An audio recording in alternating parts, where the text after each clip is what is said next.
بسم الله الرحمن الرحيم. أتوجه إلى الطلبة اختصاص قانون الأعمال ماستر واحد. Donc on a choisi comme thème le droit de la concurrence algérien. Le contenu du programme il est réparti en 3 chapitres. Dans le premier chapitre, intitulé Généralité, on va examiner la définition de la concurrence, l'histoire du droit de la concurrence, la philosophie du droit de la concurrence, le contenu du droit de la concurrence algérien au sens général. Le droit de la concurrence au sens général, il est composé de 2 branches. C'est le droit de la concurrence au sens américain, c'est-à-dire le droit antitrust, qui vise à protéger le marché et la concurrence et même de la développer. Donc le texte de référence c'est l'ordonnance 03 du 19 septembre 2003. La deuxième, ou bien le deuxième branche du droit de la concurrence, c'est les règles qui visent à lutter contre les excès de la concurrence, tels que la concurrence déloyale, qui est réglementée par la loi 0602 du 23/6/2004, fixant les règles applicables aux pratiques commerciales. Dans le chapitre 2, c'est les principes de la concurrence. Donc on va travailler uniquement sur l'ordonnance 0303. Ce chapitre il est composé de plusieurs points. Premièrement, les règles relatives à la liberté des prix et la règle plutôt relative à la liberté des prix et son exception, les pratiques restrictives de la concurrence, à savoir l'interdiction des ententes sous diverses formes, l'abus de position dominante ou monopolistique, l'exclusivité d'activité, l'exploitation abusive de la dépendance économique, l'abus de la dépendance économique, la pratique des prix de vente abusivement bas. Ensuite, on enchaîne avec la concentration économique. Qu'est-ce que c'est la concentration? Donc, on va vous donner une définition, bien sûr, au sens de l'ordonnance, ainsi que les figures de la concentration. Le troisième chapitre, on va uniquement parler, bien sûr, de l'autorité de la concurrence, à savoir le Conseil de la concurrence, sa composition et ses attributions, et le recours contre les décisions du Conseil de la concurrence devant la Cour d'Alger, devant le Conseil d'État. Donc, on présente maintenant le premier chapitre. Le premier chapitre intitulé Généralité. Premièrement, définition de la concurrence. C'est quoi la concurrence? Avant de vous donner une définition du droit de la concurrence, il est impératif de définir la concurrence. La concurrence, il faut savoir que c'est un concept plus économique que juridique.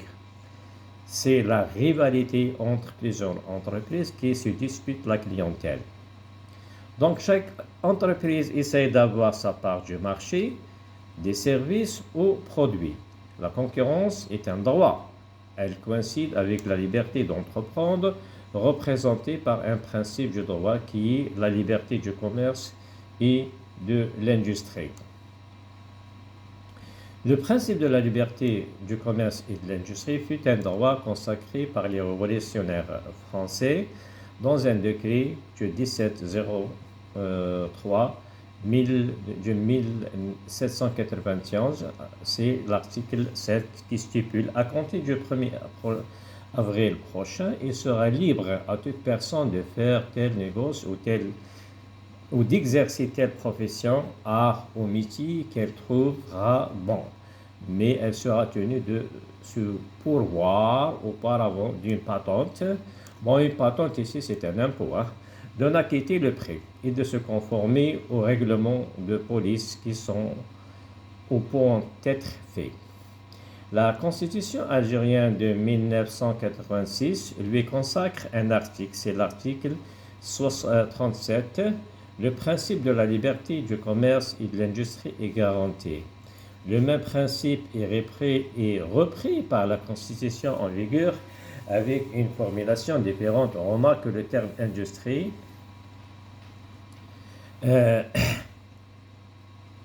a disparu au profit d'une autre formulation qui est l'investissement et la liberté d'entreprendre. La liberté du commerce, voilà l'article 61 de la Constitution en vigueur.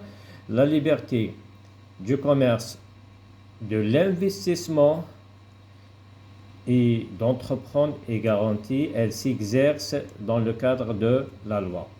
La liberté du commerce et de l'industrie est un droit consacré dans la Constitution. Il s'exerce dans le cadre de la loi. La concurrence comme concept économique est reconnu comme tel. Il se traduit par la liberté d'entreprendre dans une économie libérale qui nous conduit à dire est-ce que cette liberté n'a pas besoin d'être encadrée par la loi? En principe, pour les économistes libéraux, la concurrence n'a pas besoin d'être encadrée par la loi. L'offre et la demande suffit pour réguler le marché, c'est la main invisible. Cette situation, c'est-à-dire la main invisible, l'yad al-khafiyya, qui régule le marché par l'offre et la demande. Cette situation s'avère juste dans une concurrence pure et parfaite qui exige certaines conditions. Or, une concurrence pure et parfaite n'existe pas. Chaque entreprise essaie de se distinguer, c'est la concurrence réelle. Cette concurrence est dure. Chaque entreprise tente de s'accaparer de la clientèle d'autrui, qui est légale en principe, c'est-à-dire on peut prendre la clientèle d'autrui, ça c'est permis. Mais cependant, cette concurrence et la recherche de la clientèle peuvent conduire à des situations où la concurrence disparaisse par l'élimination des concurrents, victimes de certains procédés ou ententes. La concurrence comme un droit a besoin d'être encadrée, voire réglementée, sinon elle s'auto-détruit, ce qui explique par l'expression trompe. Le concurrent tue la concurrence. La concurrence a besoin du droit, non seulement pour la préserver, mais pour préserver la société elle-même, la moralité, les principes même de l'État.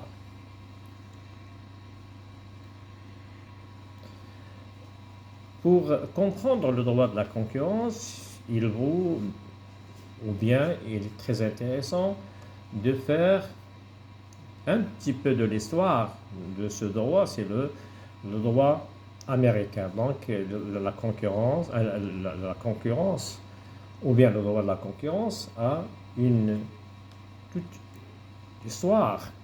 C'est l'histoire des Américains qui ont promulgué le premier texte, à savoir le Sherman Act 1 en 1890, le 2 juillet.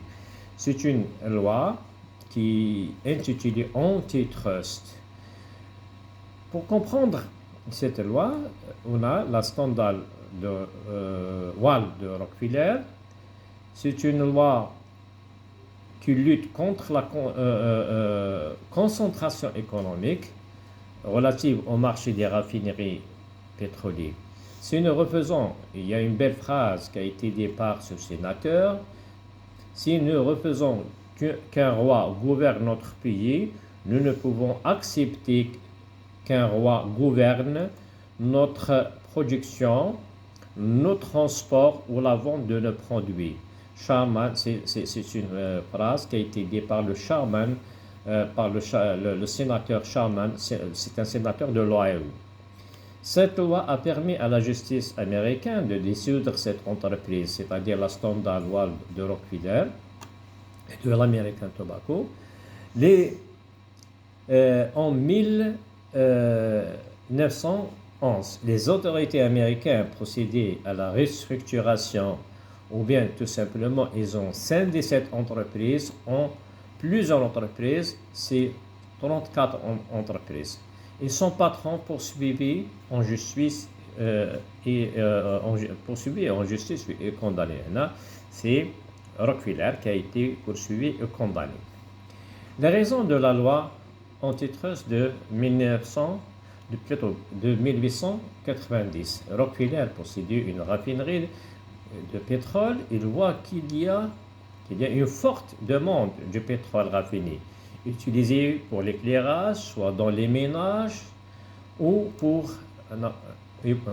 bien pour l'éclairage public, à la place des bougies. Il a voulu acheter les entreprises concurrentes, mais il s'est heurté à un obstacle juridique. C'est la loi américaine ne permet pas le monopole. Pour contourner la loi, il a sollicité les services d'un avocat, c'est Maître Dodd, qui lui a proposé l'idée du trust. Cette institution, trust, ressemble à une institution du Code civil français, qui est le fideikommissaire. Cette institution permet au chef de la famille de désigner un gérant contre une rémunération pour gérer le bien de la famille quand il quitte ce monde. Bien sûr, le chef de la famille ne fait pas si le chef de la famille ne fait pas confiance à son aîné. Donc le trust permet à Rockefeller de prendre contact avec ses concurrents pour leur proposer de garder la propriété de leurs entreprises, mais lui aussi dans la gestion de leurs entreprises. Donc, dans cette technique juridique, elle permet à Rockefeller d'avoir la gestion de entreprises concurrentes sans qu'il les achète. C'est-à-dire qu'il n'y a pas un transfert de propriété. La propriété reste entre les mains des propriétaires, mais seulement ces propriétaires cèdent la gestion. Donc le trust permet à Rockefeller de prendre contact avec ses concurrents, bon, il y a répétition ici, pour leur proposer de garder la propriété de leurs entreprises, mais on le laisse dans la gestion de leurs entreprises, en contrepartie d'une rémunération. Belle proposition et belle affaire pour eux, c'est-à-dire qu'ils ne vont plus avoir les problèmes de la gestion, les salaires, les grèves, les charges, etc., etc. Donc ils vont avoir une rémunération, tout simplement, bien sûr, une belle rémunération en fonction du chiffre d'affaires, qui est quand même importante. Conséquence de cette technique dite trust. Les conséquences sont les suivantes. La Standard Oil est seule pour déterminer la politique commerciale. Donc, Rockefeller, il impose son prix. Conséquence, absence de la loi naturelle, c'est-à-dire il n'y a plus de l'offre et de la demande qui régule le marché. Il n'y a plus de l'offre et de la demande. Il y a une seule volonté, c'est la volonté de la Standard Oil, ou bien la volonté de Rockefeller qui détermine la politique commerciale, c'est-à-dire les prix, les quantités, etc., etc. Maintenant, du moment qu'il a la main mise sur le marché pétrolier, il s'attaque à un autre marché. C'est le marché du transport, en imposant son prix aux sociétés de transport par voie ferrée. Bien sûr, ces sociétés, ou bien cette société de transport, elle est obligée d'accepter pour la simple raison, c'est que d'abord, le pétrole, il est entre les mains d'un seul opérateur, c'est Rockefeller. Deuxième chose, ils ont peur de lui parce qu'il peut avoir sa propre compagnie. Donc, ils vont être conviés au chômage. Donc, il cède, c'est-à-dire qu'il impose le prix du transport comme bon lui semble. Cette situation a permis à Rockefeller de constituer une dynastie financière. Il réalise ce qu'on appelle le rêve américain, c'est-à-dire l'ascension sociale, chose qui est bien, mais il passe aux actions qui touchent la moralité de la Constitution, de la société américaine. Il utilise la corruption. De qui? De la police, des magistrats et des politiques. C'est-à-dire que Rockefeller, il incarne le rêve américain, en même temps, il devient le cauchemar des Américains. Voilà, ces raisons-là ont poussé les politiques à réagir pour promulguer la loi de 1890 et ce qui explique le discours de Sherman Act, de Sherman, ce sénateur, qui résume toute une philosophie du droit de la concurrence, c'est-à-dire c'est la lutte contre les ententes qui mènent à une situation monopolistique. Même, c'est juste pour vous dire que quand on parle des ententes en droit américain, on n'utilise pas le terme entente, pour la simple raison que le terme entente, c'est un mot, en français, c'est un mot gentil. Kalima tayiba. Les Américains utilisent le terme un petit peu dur, c'est conspiration. En matière de concurrence, quand il y a une entente, on ne dit pas une entente en langage américain, ou en langue américaine, ou en anglo-saxon, on utilise conspiration. C'est-à-dire pour vous dire que les Américains ne pardonnent pas, ou le droit américain ne pardonne pas avec tout ce qui peut toucher la concurrence. Maintenant, la philosophie du droit de la concurrence. Pour les Américains, la concurrence est une condition.